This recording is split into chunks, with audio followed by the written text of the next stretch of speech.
If something doesn't happen the way you want it to happen, keep moving forward and trust that something even better will happen. The problem with a lot of you is you don't know how to deal with rejection.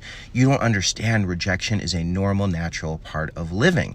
And as you go through life, a lot of things are going to go your way, but a lot of things are not going to go your way. And when they don't go your way, do not stop. Keep moving forward because there is even something better beyond that. My whole life has been filled with rejection. Ow. My high school, I wanted to date. One girl was like, "You're too fat to date." But then senior year, I met a girl who loved me, who I loved. And that lasted a while till she dumped me, more rejection.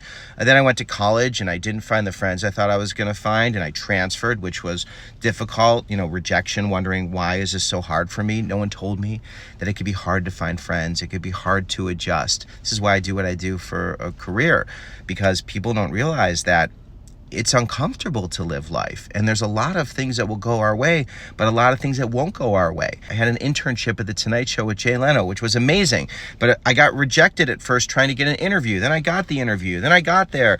And I met a writer who wrote advice who was so supportive and wonderful. And I met a writer who was so mean to me. At one point he goes, "No matter what you say, no matter what you do, I will never like you."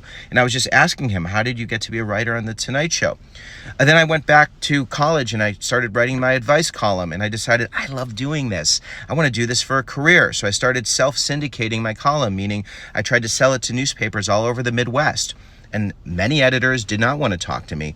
A few did. And when they did, I would drive to see them and sell them my column. And a lot of times, most of the times, they'd say no. Sometimes they'd say yes.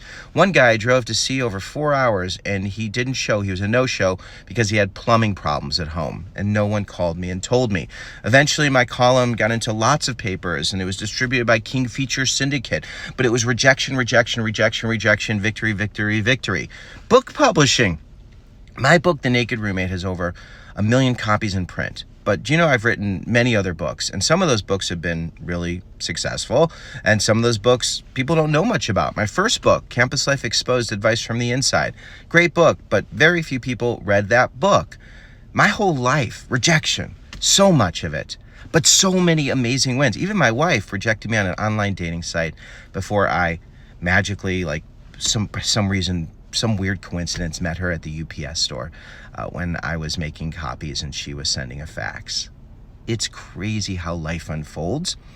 If you are a little early in your risk-taking journey, I just want to remind you, rejection is part of this. It's okay.